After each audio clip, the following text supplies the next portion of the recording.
There are also allegations that, first of all, several weeks ago, a draft was mooted involving a warrant of arrest of 5 police officers, including Senator Ronald Bato de la Rosa.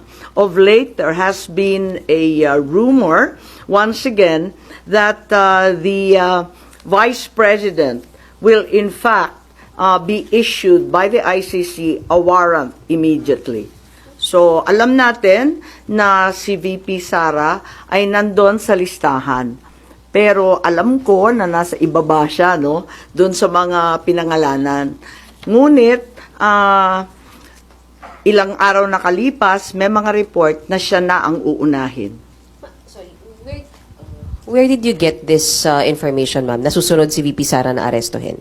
Uso naman ang chismis ngayon. Chismis rin po. Meaning, no credible source, ma'am? Not yet.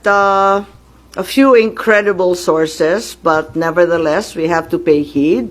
And let me make it clear, I will oppose that warrant with everything I have.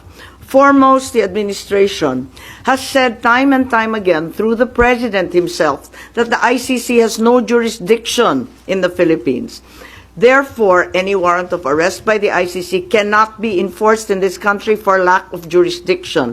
It is nothing, that warrant from the ICC, but a mere scrap of paper. Walang bale yun.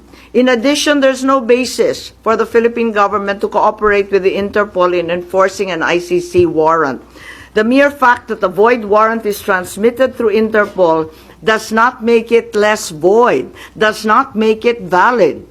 At ikatlo, as the hearings have established, the circumstances surrounding the investigations of the ICC in this country, the incidents leading to the issuance of these ICC warrants, and the enforcement of such warrants are politically motivated and really are in violation of Article 3 of the Constitution of the Interpol itself, which prohibits the Interpol from participating in any intervention or activity of a political character. Ma'am, sabi niyo, you will do everything para harangin sakaling magkaroon na rin ng arrest warrant laban kay VP Sara. Ano mga action ang gagawin niyo? Wala tayong balak na isuko ang soberanya ng Pilipinas at ibaliwala ang ating husgado. So hindi baka maireklamo kayo ng obstruction of justice just in case? Hindi ko po alam. So ano mga action ang gagawin niyo, ma'am, para harangin sakali? Iniisip pa kung anong kailangan gawin dahil tulad nga ng sinabi ko, haka-haka pa lamang ito. Ngunit sa nakita natin sa mga nakaraang 2 taon, itong mga haka-haka, duda, suspecha, madalas nagiging totoo.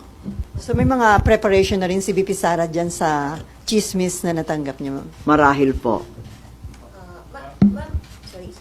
Pero yung warrant na paparating para kay Senator Bato and other former police officials, credible na po yung source nyo dun, ma'am? Parang, kasi maliwanag yung listahan, pero andun siya sa sumunod na listahan ng ICC, di ba? Andun siya sa warrant, kaya't inaakala namin na yun na ang susunod. Pero hanggang ngayon, wala naman inilalabas at nagbago ang ihip ng hangin at ang balita ay si VP Sara.